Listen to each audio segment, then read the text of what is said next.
Le 4 à la suite, vous le savez, tous les trois, vous allez maintenant pouvoir choisir un thème parmi les cartes que je vais vous proposer dans un instant. Quand vous serez avec moi ici, vous aurez 40 secondes pour faire idéalement un 4 à la suite. Attention à l'erreur qui vous fait retomber à 0. Quels sont nos thèmes ce soir? Regardez.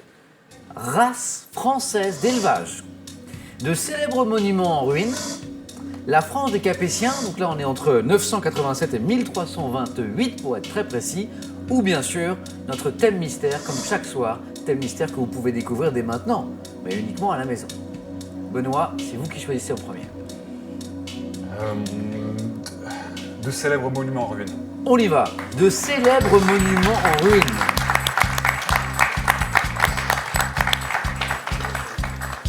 Et je crois me souvenir que l'un de vos points forts, c'est l'histoire. Oui, tout à fait. Là, j'avais l'embarras du choix. Effectivement, parce qu'il y avait aussi la France des Capétiens, effectivement. Benoît, de célèbres monuments en ruine.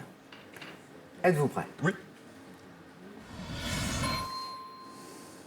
Top de quel amphithéâtre romain construit à l'initiative de Vespasien peut-on aujourd'hui admirer les ruines près du Forum? Colisée. Quel site archéologique d'Égypte constitue la partie nord des ruines de l'ancienne Thèbes tandis que Luxor en forme la partie sud? Karnak. Sous quel nom grec de Parsa connaît-on la résidence royale des Achéménides qui abrite les ruines d'un vaste complexe palatial en Iran? Persépolis. De quelle abbaye de Seine-Maritime fondée en 654 subsiste-t-il les ruines d'une remarquable église abbatiale du XIe siècle? Non, je passe. En 1687, quel temple d'Athéna construit sur l'acropole d'Athènes fut gravement endommagé lors de Parthénon. l'explosion de quelle forteresse de Normandie bâtie vers 1187 Château-Gaillard. par Richard? Quelle ville marocaine abrite les... Pour le plaisir, pour le plaisir. Oh, allez, vous pouvez l'applaudir, vous avez raison. Et pour le plaisir, je suis sûr que vous l'avez celle-ci aussi.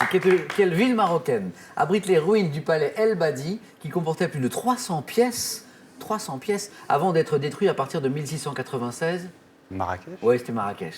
Et alors, je reviens aussi à cette question que vous avez cherchée parce que, Oui, j'étais pas loin, je pense. mais carrément, de quelle abbaye de Seine-Maritime, fondée en 1654, subsistent-ils les ruines d'une remarquable église abbatiale du XIe siècle? Jumièges. Jumièges. Ah, oui. Vous y étiez, hein? Oui, ouais. Benoît, 3 points, félicitations, Merci. bravo à vous. Très bon choix de thème de Benoît. À nous, Anne-Marie, de faire aussi bien, de choisir aussi bien, soit ces races françaises d'élevage, la France des Capétiens ou le thème mystère. Bah, tant pis, je prends le thème mystère. On y va, Anne-Marie, je vais vous le révéler.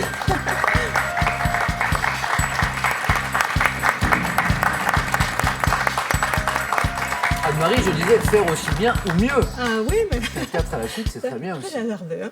Quel est ce thème mystère? Espace et astre dans la chanson. D'accord. Amatrice de chansons Chansons, moi, j'aime bien les chansons anciennes, mais bon. Ouais. Ouais. C'est- L'un de vos points forts, c'est la littérature, bien sûr. On a parlé de votre passion oui, des oui. livres tout à l'heure. Anne-Marie, espace et astre dans la chanson. Êtes-vous prête? Oui. Top. En 1939, quel chanteur français évoque avec humour la rencontre impossible entre Prévet. deux astres? À quel groupe d'acteurs associe-t-on la chanson Galaxy Song interprétée en 1983 par Eric Idle dans le film Le Sens de la vie? Troupe d'acteurs. En 1987, quelle chanson de l'affaire Louis Trio débute par Ami terrien, ami terrienne, regardez la boule qui pas, roule sous nos je sais pieds?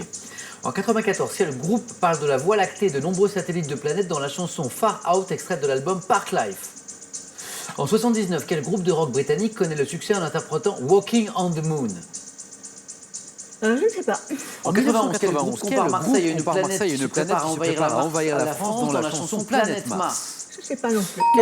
Ah, j'ai- Ah, flûte. Ah oui. Ce thème mystère ne vous a pas souri? Non, non, c'est des chansons trop récentes. Oui. Ah, j'aurais voulu des anciennes. Ah oui, Charles Trenet. Voilà, Très bien, Cette ça époque-là, d'accord. j'aime bien. Je reviens sur ces Ouais, non, non, je questions. connais pas. Effectivement, on était plutôt avec des chansons Ouais. récentes comme ce groupe qui compare Benoît Stéphane Marseille à une planète qui se prépare à envahir la France dans la chanson Planète Mars.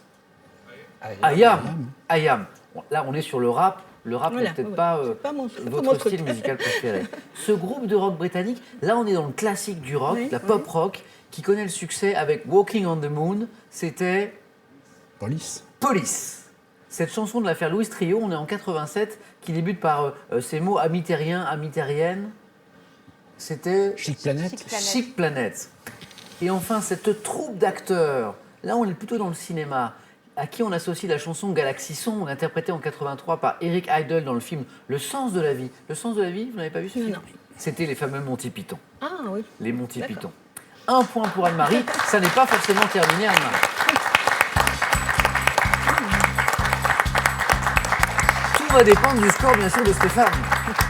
Stéphane, on va choisir ensemble votre thème, soit les races françaises d'élevage, soit la France des Capétiens. Sans conviction, la France des Capétiens. Avec conviction, Stéphane, vous allez voir, venez avec moi.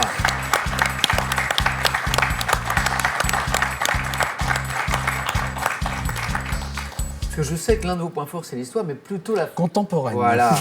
C'est pour ça que j'ai dit sans conviction. Plutôt l'histoire contemporaine.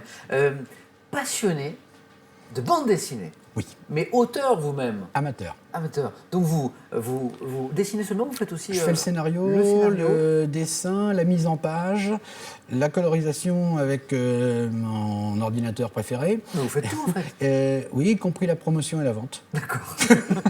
Dans quel univers sommes-nous? Dans quel univers de bande dessinée? Alors, c'est des histoires...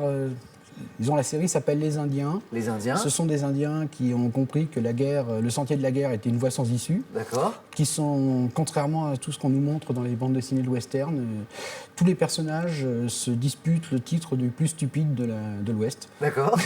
On est plutôt dans le registre Du humoristique. non-sens. Du non-sens. Vous cherchez un éditeur peut-être? Si je peux en trouver un, ça serait Ouais. bien. Eh bien, l'appel est lancé pour Stéphane, si un éditeur s'intéresse à cette thématique, les Indiens, dans cette tonalité humoristique. Écrivez-nous à Question pour un champion, Stéphane, on fera suivre sans faute. Merci. La France des Capétiens, on y va. Attention.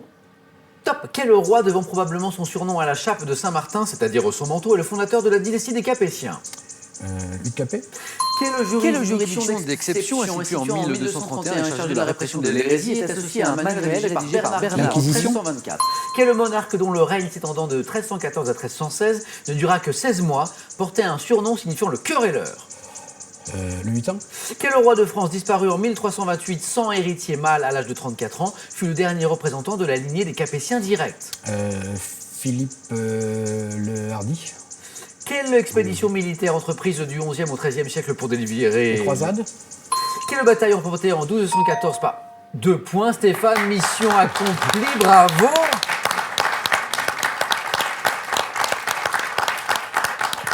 Trois bonnes réponses. Hugues Capet, l'Inquisition, les croisades. Le hutin, on y était presque. Ce monarque dont le règne s'étendant de 1314 à 1316 ne dura que 16 mois, qui portait ce surnom signifiant le querelleur, Louis le hutin. Louis X le hutin, mais nous ne pouvions accepter Non, c'est vrai. que le hutin. Je reviens à cette question. Benoît Anne-Marie, ce roi de France, disparu en 1328, sans héritier mâle, à l'âge de 34 ans, qui fut l'un des derniers représentants de la ligne des Capétiens directs, c'était Charles IV le Bel. Charles IV le Bel. Félicitations Benoît. Et félicitations à vous Stéphane. Merci. Vous êtes qualifié pour le face-à-face. Merci beaucoup. Merci Benoît.